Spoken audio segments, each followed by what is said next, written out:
జయ హో మాత. అమ్మచే ప్రభావితులు. రచన శ్రీ కొండముది సుబ్బారావు అన్నయ్య గారు. వ్యాసం సంఖ్య 50.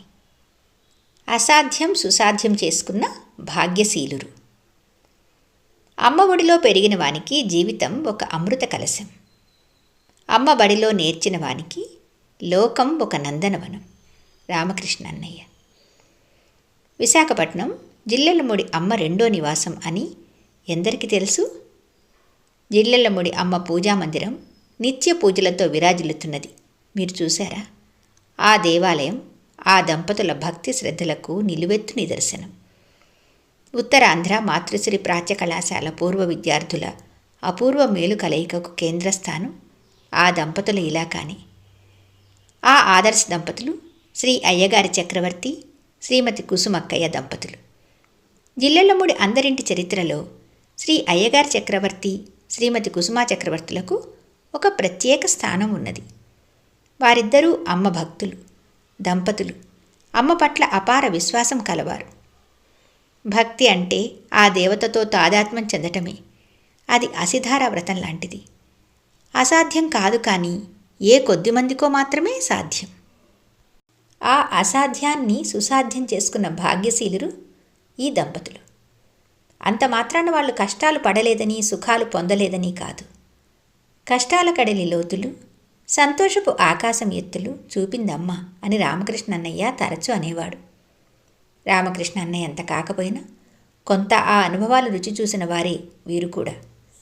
ఒకనాడు ఆంధ్రదేశంలో ప్రధానమైన ఆంధ్ర సైంటిఫిక్ కంపెనీ యజమానుల వారసుడు చక్రవర్తి అన్నయ్య, సుప్రసిద్ధమైన అన్నన్రాజు వారి ఇంటి ఆడపడుచు కుసుమా చక్రవర్తి అక్కయ్య. గృహిణి అయితేనే కాలం కలిసి రాకపోతే ఏమైనా జరగవచ్చు. అందుకే కాలమే భగవంతుడంటుంది కాలస్వరూపిణి అయిన అమ్మ. తాను కూడా కాలానికి కట్టుబడతానని అన్నీ అనుభవించింది. విష్ణుమూర్తి మహేశ్వరులకే తప్పలేదు కాలానికి లొంగక. శ్రీ చక్రవర్తి, శ్రీమతి కుసుమా చక్రవర్తిని కూడా కాలం వక్రించి ఒక కారు షెడ్డులో నివాసం ఉండవలసిన పరిస్థితులు ఏర్పడిన రోజులున్నాయి. అదే చక్రవర్తి అన్నయ్య ఒక ఇల్లు కట్టుకొని, సొంతంగా కంపెనీ పెట్టుకొని, అమ్మకు ఒక ఆలయం కట్టించి నిత్య నైవేద్యం స్వయంగా చేస్తూ అమ్మ అనుగ్రహాన్ని అనుభవించిన వైభవం ఒక చరిత్ర. ఆ అనుభవాలను నలుగురికి పంచి భక్తి యోగంతో సామాజిక సంసార సమస్యలు ఎలా అధిగమించవచ్చో సోదాహరణంగా చూపారు వారు. ఎవరికి ఏ బాధ కలిగినా, పిల్లల పెళ్ళిళ్ళ విషయంలో, ఉద్యోగ విషయంలో, దేనికైనా అమ్మ హైమక్కయ్యలను ఆరాధిస్తే వెంటనే ఫలితం కనిపిస్తుందనే వారి మాట ప్రకారం ఎంతోమంది ఇలాంటి అనుభూతులు పొందారు. ఈ విషయాలన్నీ గ్రంథం క్షణం క్షణం అనుక్షణంలో స్పష్టంగా మనకు తెలుస్తుంది. తమ అనుభవాలే కాక తన మార్గాన పయనించిన వారి అనుభవాలను కూడా గ్రంథస్థం చేశారు ఈ దంపతులిద్దరూ రచయితలై. అమ్మ జీవిత ఘట్టాలను తనదైన శైలిలో లోకానికి అందించి ధన్యులైనారు. భక్తి ప్రవృత్తులే కాక ఆరోగ్య సంపత్తి అందించారు చక్రవర్తి అన్నయ్య. అమ్మ మాటల సందర్భంలో ఒకసారి తనకు హోమియోపతి వైద్యం అంటే నమ్మకం అని చెప్పిందని, అమ్మ చెప్పిన ఆ మాట నరనరాల్లో జీర్ణించుకొని హోమియో వైద్యం మొదలుపెట్టి కొన్ని వేల మందికి ఆరోగ్య ప్రదాతగా తయారయ్యారు ఈ అమ్మ బిడ్డలు. ఉచితంగానే సుమా. అలా ఉచితంగా వైద్యం చేసే శక్తిని అమ్మ ప్రసాదించిందని వారి ఆచరణాత్మక విశ్వాసం. అంటే నలుగురికి అమ్మ హైమల పూజల ద్వారా, మందుల ద్వారా అనారోగ్యాన్ని పారద్రోలే స్థాయికి ఎదిగారంటే ఎంత గుండె ధైర్యం, ఎంత విశ్వాసం కావాలి. కష్టసుఖాలు అమ్మ ఇచ్చినవేనని సమంగా చూడగలిగిన సమ్యక్ దర్శనం కలిగిన వారికి చేతులెత్తి నమస్కరించాల్సిందే. శ్రీ ఏఎస్ చక్రవర్తి గారు విశిష్టమైన వ్యక్తిత్వం కలవారు. తను పనిచేస్తున్న కంపెనీ వారే కంపెనీకి సొంత బిల్డింగ్ కట్టడానికి ప్రయత్నం చేస్తుండగా అందులో అమ్మ గుడి నిర్మించుకోవడానికి స్థలం కేటాయించమని అభ్యర్థించి అక్కడ ఆలయ నిర్మాణం చేశారు. అమ్మ పాలరాతి విగ్రహాన్ని 2002లో ప్రతిష్ఠించుకున్నారు. రిటైర్ అయిన వెంటనే పూర్వం చేసిన కంపెనీ అనుభవంతో ఫార్మాస్యూటికల్ కంపెనీని సొంతంగా ఏర్పాటు చేసి దాన్ని అభివృద్ధి చేశారు. ఎప్పుడో కేశవశర్మ అన్నయ్య బీజం వేసిన అమ్మ కార్యక్రమాలను చక్రవర్తి అన్నయ్య అందిపుచ్చుకొని ప్రతి సంవత్సరము బాలపూజ, కుమారి పూజ, సువాసిని పూజ, దుర్గాష్టమిలో ఇప్పటికీ అమ్మ మందిరంలో జరుపుతూనే ఉన్నారు. 1971 ఆగస్టులో మొదటిసారి వారికి అమ్మను చూసే భాగ్యం కలిగింది. ఆ చూపులో ఏ ఆకర్షణ వారిని వశపరుచుకున్నదో అమ్మను మించిన దైవం లేదనే స్థితికి వచ్చారు. ఒకసారి ఒక సందర్భంలో రోజుకు 11 సార్లు లలితా సహస్రనామ పారాయణం చేయమని చెప్పిందట అమ్మ చక్రవర్తి గారికి. అది ఆయన హృదయంలో నాటుకున్నది. అమ్మ అండగా ఉంటుందని బలంగా విశ్వసించారు. ఆనాటి నుండి నిత్యం 11 సార్లు లలితా పారాయణం చేసేవారు. ఎన్ని ఒడిదుడుకులు వచ్చినా అదే వారిని తట్టుకొని నిలబడేలా చేసిందని వారి విశ్వాసం. జిల్లెళ్లముడిలో విశాఖ గెస్ట్ హౌస్ శ్రీమాతా నిర్మాణ కార్యక్రమంలో ఎంతో శ్రద్ధ తీసుకున్నారు. జిల్లెళ్లముడిలో జరిగే ధాన్యాభిషేక కార్యక్రమానికి విశాఖపట్నం పట్టణం వారికి నాయకత్వం వహించేవారు. విశ్వజనని మాసపత్రికకు కవర్ పేజీ కలర్లో ప్రింట్ చేయడానికి సాయం చేయమంటే కొన్ని క్షణాలు కూడా ఆలోచించకుండా స్నేహహస్తాన్ని చాచారు. జిల్లెళ్లముడిలో మాతృశ్రీ మెడికల్ సెంటర్కు వారి మెడికల్ కంపెనీ ద్వారా మందులు ఉచితంగా సరఫరా చేసేవారు. ఇంటికి వచ్చిన వారిని ఆదరించటంలో ఆరితేరిన వారు ఈ దంపతులు. పెద్దలు గురువుల పట్ల ఎంతో పూజ్య భావంతో ఉండేవారు. శ్రీశైలం పూర్ణానంద స్వామీజీ వారు వీరు నిర్మించిన ఆలయ ప్రతిష్ఠ చేయటంలో ఎన్నో సూచనలు ఇచ్చి వీరికి సహకరించారు. ఇబ్బందుల్లోనే ఇల్లాలి సహకారం తెలుస్తుంది అంటారు. యుద్ధ సమయాలలోనే సైనికులకు పరీక్ష. అగ్నిలో పుటం పెట్టడమే బంగారానికి పరీక్ష. విద్యావంతుని నిగ్గు తేల్చడానికి పరీక్షలు. విపత్తులు సంభవించి కష్టాలలో సతమతమైనప్పుడు గృహిణి సాయపడగలిగితే ఆ భర్త ఆనందం అంతా ఇంత కాదు. ఆ ఆనందం పరిపూర్ణంగా పంచిన ఇల్లాలు కుసుమక్కయ్య. వీరికి ఒక కుమారుడు, 2 కుమార్తెలు. వారందరికీ అమ్మ హైమక్కయ్యల పట్ల అపార విశ్వాసం. జయహోమాత. వ్యాసం 59. తపస్వి. తస్మాదసక్తః సతతం కార్యం కర్మ సమాచర అసక్తో హ్యాచరన్ కర్మ పరమాప్నోతి పూరుషః. గీత 3వ అధ్యాయం 19వ శ్లోకం. అందువల్ల నిరంతరం నిష్కామంగా కర్మలు ఆచరించు. అలా ఫలాపేక్ష లేకుండా కర్మలు చేసేవాళ్లకు మోక్షం కలుగుతుంది. అమ్మ సన్నిధి పరమ పవిత్రమైనది. ఎందరో మహనీయులకు ఆటపట్టు. బహిరంగంగా సామాన్యుల వలె కనిపిస్తూ అంతర్ముఖంగా అసామాన్యమైన వారికి ఇక్కడ కొదవలేదు. కరచరణాలు లౌకికంగా నిమగ్నమై ఉన్న అంతరంగం అలౌకిక పరిమళాలతో గుబాళించటం చూస్తూనే ఉన్నాం. అయితే వారు నివురు కప్పిన నిప్పువలే, మసిగుడ్డన కట్టిన మాణిక్యం వలె, ఆకుల మాటన పిందెల వలె, మబ్బుల చాటు చందమామ వలె దోబూతులాడుతూ ఉంటారు. ఇక్కడ అన్ని రకాల వ్యక్తులు ఉన్నారు. అక్కడ సర్వసద్గుణ సంపన్నులు ఉన్నారు, సర్వ దుర్గుణ సమన్వితులు ఉన్నారు. ఇక్కడ గులాబీల సుమధుర పరిమళాలు ఉన్నాయి, వాటిని ఆనుకునే పదునైన ముళ్ళు ఉండవచ్చును. ఇక్కడ వెన్నెలా కురుస్తున్నది, చిక్కని చీకటి చిందులు తొక్కవచ్చు. కనుకనే అమ్మ అందరికీ అన్నిటికీ అమ్మను అన్నది. కొందరు వివేకులు మంచి చెడు కనిపించినా మంచిని మాత్రమే గ్రహించి ఆనందిస్తారు. అట్లా అక్కడ కనిపించే సుగుణాల రాశులలో రావూరి నరసింహమూర్తి గారు ఒకరు. ఆయన కర్మయోగి, శ్రమైక జీవి, వినయం మూర్తిభవించిన మూర్తిత్వం, సహన స్వభావుడు, దయార్ద్ర హృదయుడు, కార్యదీక్షాపరుడు, నిరాడంబర జీవనుడు, భక్తిభావభరితుడు, కాంతా కాంచన వ్యామోహరహితుడు, అజాతశత్రువు, నామయోగి, తపస్వి. 1960న మొదటిసారిగా ఆయన జిల్లెళ్లముడిలో అమ్మను దర్శించారు. తదాది అమ్మ సేవకే అంకితమయ్యారు. 1968లో బాపట్లలో మాతృశ్రీ ప్రింటర్స్ స్థాపిస్తే ఆనాటి నుండి 4 సంవత్సరాలు అవిరామంగా అందులో ఒక యంత్రంలాగా పరిశ్రమించారు. తరువాత జిల్లెళ్లముడిలో జరిగే అఖండ నామ మహాయజ్ఞంలో తాను భాగస్వామి కావాలని అమ్మను అర్థించి అభీష్టసిద్ధిని పొందారు. 1970 ఆగస్టు నుండి నామయజ్ఞంలో పాల్గొనటమే కాక ఆ మహాయజ్ఞానికి ప్రధాన ఋత్విక్ అయ్యారు. అమ్మ నామానికి తన జీవితాన్ని అర్పించడమే కాక ఆ మహామంత్రమే తన ఉచ్ఛ్వాస నిశ్వాసాలుగా పవిత్ర జీవితం సాగించారు. అఖండ నామ సంకీర్తనలో ఎవరు తమ వంతు నామం చేయలేకపోయినా అది తన అదృష్టంగానే భావిస్తూ వారి వంతు నామ సంకీర్తన కూడా తానే ఆనందంగా చేసేవారు. అమ్మ అంటే అతనికి అకుంఠితమైన విశ్వాసం. అమ్మను తన ఇష్టదైవమైన శ్రీకృష్ణ పరమాత్మగా భావిస్తూ ఆరాధించేవారు. అందుకనే అమ్మను పురుషోత్తమునిగా సంభావిస్తూ ఎల్లప్పుడూ పరమాత్మ అని మాత్రమే సంబోధించేవారు.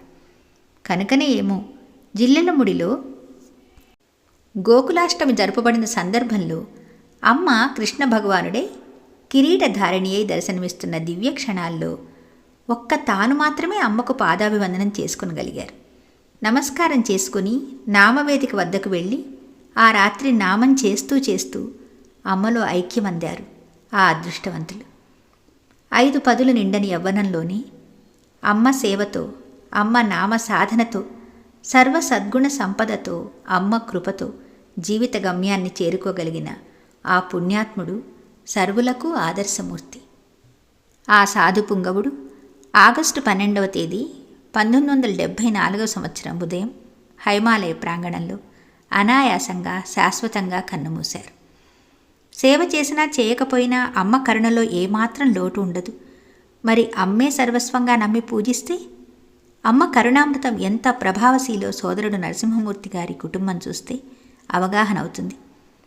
అమ్మ ఆ కుటుంబాన్ని కటాక్షించడమే కాక వారిని కేంద్రంగా చేసుకుని ఎంతమందిని ఉద్ధరించిందో. వీరి పెద్ద కుమారుడికి రావూరి ప్రసాద్ అన్నయ్యకు అమృతమయమైన కంఠస్వరం ఇచ్చి అపర ఘంటసాల అనిపించి తన ఆస్థాన గాయకుణ్ణి చేసింది. తన గాత్రంతో సోదరులనే కాక అమ్మ నాన్నగార్ల మెప్పు పొందిన అదృష్టశాలి. నాన్నగారు ఏరికోరి ప్రసాద్ అన్నయ్యతో పౌరాణిక నాటక పద్యాలు పాడించుకుని మహదానందపడేవారు. అమ్మ సంస్థలలో అత్యున్నత పదవులు అలంకరించి అమ్మ సేవ చేసే భాగ్యం కల్పించిందమ్మ. అన్నిటికన్నా ముఖ్యమైనది అమ్మ బిడ్డల అనుభవాల వాణి భవిష్యత్ తరాల కోసం భద్రపరచటం, గ్రంథ రూపంలో లోకానికి అందించటం. ఇది బృహత్తర ప్రణాళిక, లక్షల ఖర్చుతో పని. ప్రసాద్ అన్నయ్య బిడ్డలు ఆర్థిక భారం మోస్తున్నారు. అమ్మ వారికి ఆ ఆర్థిక స్థితినిచ్చింది, ఆ హృదయాన్నిచ్చింది, ఆ యోగ్యత ప్రసాదించింది. కార్యక్రమం అమ్మదయతో జయప్రదంగా సాగిపోతున్నది. నరసింహమూర్తి గారి 2వ పుత్ర సంతానం కీర్తిశేషులు శ్రీ లక్ష్మీనారాయణ. 2వ పుత్రిక వాణి అమ్మ కవి నదీరా వ్రాసిన అమ్మ బుర్ర కథ ఎంతో కమనీయంగా గానం చేసి అపర లవకుశులైనారు. రమాదేవి అక్కయ్య అమ్మను మనసా వాచా ఆరాధిస్తున్నది. అక్కయ్య కూతురు అమ్మ పాటలు అద్భుతంగా పాడుతూ అమ్మ సేవ చేస్తున్నది. మరో వరం ఈ కుటుంబానికి తద్వారా మనకిచ్చిందమ్మ. హైమాలయంలో పూజలు నిర్వహించి జీవితాన్ని సఫలం చేసుకున్న శేషక్కయ్యను ప్రసాద్ అన్నయ్య సతీమణి చేసి అమ్మ ఆ కుటుంబాన్ని తిరుగులేని విధంగా కరుణించింది. జయహోమాత. వ్యాసం 60. అమ్మ మళ్ళీ వచ్చిందా. క్లేశోధిక తరస్తేషాం అవ్యక్తాసక్త చేతసాం అవ్యక్తా హి గతిర్దుఃఖం దేహవద్విరవాప్యతి. ఏతు సర్వాణి కర్మాణి మయి సన్యస్య మత్పరాః అనన్యేనైవ యోగేన మాం ధ్యాయంత ఉపాసతే తేషామహం సముద్ధర్త మృత్యు సంసార సాగరాత్ భవామి నచిరాత్ పార్థ మయ్యావేశిత చేతసాం. గీత 12వ అధ్యాయం 5, 6, 7 శ్లోకాలు. అవ్యక్తమైన ఆత్మస్వరూపాన్ని ఆదరించే వాళ్ల శ్రమ ఎంతో ఎక్కువ. ఎందువలనంటే శరీరం మీద అభిమానం కల వాళ్లకు అవ్యక్త బ్రహ్మం మీద నిష్ట కుదరటం కష్టసాధ్యం.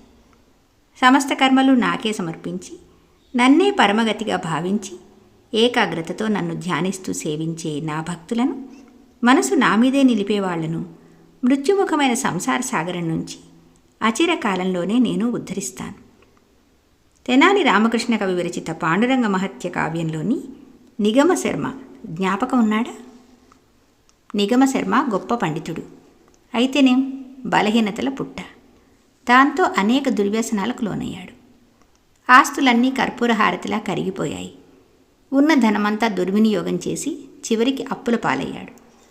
దైవయోగం వల్ల ఎక్కడైతే హిరణ్యకశిపుడిని నరసింహస్వామి చీల్చి చంపాడో అక్కడికి వచ్చాడు. చాలా రోజులు గడిచాక నిగమ శర్మ దుర్బలుడై ప్రాణాలు కోల్పోయాడు. యమకింకరులు అతడిని పాశాలతో బంధించి పలు రకాలుగా బాధించారు. నిగమ శర్మ మొర ఆలకించిన విష్ణుచక్రం యమదూతలను తరిమివేసింది. మహాపాపి అయినప్పటికీ నరసింహ క్షేత్రంలో మరణించిన కారణాన అతడికి ఉత్తమ గతి కలిగింది. మరి గొప్ప పుణ్యక్షేత్రంలో మరణిస్తేనే అంత భాగ్యమైతే మహాపుణ్యక్షేత్రమైన జిల్లెళ్లముడి గడ్డపై కొంతకాలం గడిపి అమ్మ కరుణ పొంది అమ్మ కృపతో సత్ప్రవర్తన అలవర్చుకుని అమ్మ అర్చనలతో నిరంతర నామస్మరణతో జీవనం గడిపి అంత్యకాలంలో కూడా అమ్మ కార్యసాధనలో ఉండి అమ్మను చేరితే ఏ గతులొస్తాయో మరలా చెప్పాలా? ఈ సోదరుని ఉదంతం చూడండి. నేను సర్వభ్రష్ట లక్షణ సంపన్నుడను అని ఒప్పుకోగల గుండెదిటవు గల అరుదైన వ్యక్తిత్వం మురళి అన్నయ్యది. అంతేకాదు గొప్ప దయార్ద్ర హృదయం. వారి నాన్నగారికి వారి చేత ఇంజనీరింగ్ చేయించాలని చాలా కోరికగా ఉండేది. అన్నయ్య నాకు చదువు మీద ఆసక్తి లేదు, నా మీద ఖర్చు పెట్టే డబ్బును చదువుకోవాలన్న కోరిక ఉండి చదువుకోవడానికి డబ్బు లేని పేద విద్యార్థికి ఇచ్చి చదువు చెప్పించమని కుండ బద్దలు కొట్టినట్టు చెప్పాడు. అన్నన్రాజు మాధవరావు కనకదుర్గమ్మల పెద్ద కొడుకు మురళీకృష్ణ. మన అందరికీ పరిచితమైన కుసుమా చక్రవర్తి అక్కయ్య వారి చెల్లెలే. అమ్మను 60 సంవత్సరాల క్రితం అమ్మ జన్మస్థలమైన మన్నవలో దర్శించారు అన్నన్రాజు మురళీకృష్ణ. అమ్మ సగం తిన్న అరటిపండు ప్రసాదంగా ఇచ్చింది. ఇదేమిటి ఎంగిలిపండు ఇచ్చింది అని సందేహిస్తుంటే అమ్మ వెంటనే, ఏమిటి ఎంగిలని సందేహిస్తున్నావా అన్నది. అమ్మో, ఈమెకి మనసులో మాట తెలుస్తున్నదే అని పండు గుటుక్కన మింగాడట. విశ్వాసం మొగ్గ తొడిగిందట. తర్వాత ఎవరిదో బంధువుల పెళ్లికి జిల్లెళ్లముడి వచ్చి అమ్మను రెండవసారి చూశాడు. విశ్వాసం పుష్పించింది. ఆ తర్వాత తరచూ అమ్మను చూడటానికి జిల్లెళ్లముడి వెళ్తూ ఉండేవారు. తర్వాత హైదరాబాదులో శ్రీ ఉపద్రష్ట మధుసూదన్ రావు గారి దగ్గర ఉద్యోగంలో చేరారు. ఉపద్రష్ట గారికి అన్నయ్య అంటే చాలా అభిమానంగా ఉండేది. ఒక దేవత చెంతకు నన్ను చేర్చారని ఎంతో ఆనందంగా చెప్పేవారు. అమ్మను తాను దర్శించటమే కాక తనకు తెలిసిన అందరినీ అమ్మ దగ్గరకు తీసుకొచ్చేవారు అన్నయ్య. తర్వాత ర్యాలీస్ ఇండియాలో చేరారు. అక్కడ పనిచేస్తూ ఒక చేత్తో తాగే రమ్ బాటిల్, మరో చేతిలో కారు స్టీరింగ్తో డ్రైవ్ చేస్తూ ఉద్యోగం పోగొట్టుకొని భార్యాపిల్లలిద్దరినీ తీసుకుని అమ్మ వద్దకొచ్చారు. అమ్మ తన కడుపులో పెట్టుకుని పిల్లల యోగక్షేమాలు విచారిస్తూ 1 సంవత్సరం పాటు కాపాడింది. ఆ సమయంలోనే ఒకరోజు మురళి కనిపించకపోతే, వాడేడమ్మా కనిపించటం లేదు అని అమ్మ అంటే భార్య బాపట్ల వెళ్ళారని చెప్పింది. బాపట్ల నుండి అతను తాగి వచ్చారు. అమ్మ ఆ రోజుతో మురళిని ఉద్ధరిద్దామనుకున్నది. ఈ తాగుడు నీవు మానకపోతే నీ కుటుంబాన్ని పోషించవలసిన పని నాకు లేదు. నేను నీ కుటుంబాన్ని మీ నాన్నను చూసి ఇక్కడ ఉంచుకున్నాను అని బాగా కోప్పడ్డది. విచిత్రం, అమ్మ సిద్ధాంతాన్ని వంట పట్టించుకున్న మురళి అమ్మనే నిలదీశాడు. నిన్ను దేవత అనుకున్నాను, నీ దగ్గరకు వచ్చాను. నాకు ఆ దురలవాటు తీసివేయాల్సిన బాధ్యత నీదే. తాగాలని బుద్ధి పుట్టించకుండా చేయాల్సింది నీవే అని. ఆ దెబ్బతో తాగుడు మీద, సిగరెట్ మీద విరక్తి పుట్టేటట్టు చేసిందమ్మ. ఆ రోజు నుండి ఏ చెడు లక్షణాలు లేకుండా బుద్ధిమంతుడైనాడు మురళి. అమ్మ మాట మీద అంత తాగుబోతు ఒక్కసారిగా మానేస్తే అనారోగ్యం వస్తుంది, నెమ్మదిగా మానేయాలని చాలామంది సలహా ఇచ్చారు. అయినా ఏమాత్రం ప్రలోభపడకుండానే అమ్మ నామపానం చేస్తూ కాలం గడిపేవాడు. అమ్మ అన్ని అవలక్షణాలున్న నన్ను ఉద్ధరించడమే ఒక మిరకిల్ అంటుండేవారు. వాళ్ళ నాన్నగారు మాధవరావు గారు పోయినప్పుడు బార్లన్నీ వెతికి పట్టుకు రావాల్సిన స్థితిలో ఉన్న మురళి ఇంత బుద్ధిమంతుడైనాడంటే ఎవరూ నమ్మలేని స్థితి. కానీ అది యథార్థం. కొన్ని రోజుల తర్వాత కొంత డబ్బు సమకూర్చుకొని మాధవి ఎంటర్ప్రైజెస్ అని సంస్థ పెట్టిన తర్వాత బ్యాంక్ లోన్ తీసుకోవాలి అంటే గ్యారంటీ కావాలన్నారమ్మా అని అమ్మతో చెబితే, నా సంతకం చెల్లుతుందేమో అడుగు నాన్న, నేను పెడతాను అన్నదమ్మ. తర్వాత రామకృష్ణ అన్నయ్య హామీ సంతకం పెట్టడం జరిగింది. అంచెలంచెలుగా అభివృద్ధి చెంది మరో కంపెనీ పెట్టేదాకా అన్నయ్య ఎదుగుదల సాధ్యమైంది. తనకు లాభాలు వచ్చినప్పుడల్లా అమ్మ సంస్థకు ఇతోధికంగా సేవ చేశారు. అమ్మ దయతో జిల్లెళ్లముడి అందరింటికి ఏ రకమైన సహాయం కావలసినా ముందుండేవారు. ఒక కూరగాయలు తరిగే మెషిన్ కానివ్వండి, పిండి తయారు చేసే గ్రైండర్ కానివ్వండి, పెద్ద నేమ్ బోర్డులు కానివ్వండి, అమ్మ నాన్న పంచలోహ విగ్రహాలు కానివ్వండి, ఎవరి గ్రంథమైన అచ్చు వేయించడానికి కానివ్వండి, ప్రత్యేక సంచికలకు అడ్వర్టైజ్మెంట్లు ఇవ్వడానికి కానివ్వండి, దేనికైనా ముందుండి తన దాతృత్వాన్ని చాటేవారు. మాతృశ్రీ అధ్యయన పరిషత్ అధ్యక్షునిగా గుంటూరులో అమ్మ గుడి కట్టించాలని తపన పడ్డారు. చౌడవరం లలితాపీఠంలో అధ్యయన పరిషత్ సభ్యుల సహకారంతో ఒక చిన్న గుడి అమ్మకు కట్టించారు కూడా. తన బిడ్డలు, బంధువుల సహాయంతో 5 లక్షల ఖర్చుతో ఒక లైఫ్ సైజ్ అమ్మ విగ్రహాన్ని 3 ఏళ్లు శ్రమించి తయారు చేయించారు. ఇప్పుడు అది జిల్లెళ్లముడిలో అన్నపూర్ణాలయ మందిరంలో ఉన్నది. అమ్మ మళ్ళీ వచ్చిందా అనిపించింది. దానిని గుంటూరులో ఎక్కడైనా ప్రతిష్ఠ చేయాలని అన్నయ్య చిరకాల వాంఛ. ఆ పని మీదనే ఆ మధ్య అమెరికా నుండి సోదరుడు శ్రీ బ్రహ్మాండం రంగసాయి గారు వస్తే అతన్ని తీసుకుని వెళ్ళి చాలా స్థలాలు చూపించారు. కానీ కోరిక నెరవేరకుండానే అన్నావతారంగా అమ్మను కొలిచిన అన్నయ్య మార్చి 31, 2018 అర్ధరాత్రి అమ్మలో కలిసిపోయారు. అమ్మను మించిన దైవం లేదు ఈ సృష్టిలో. అమ్మ అబౌవ్ గాడ్ అనేవారు.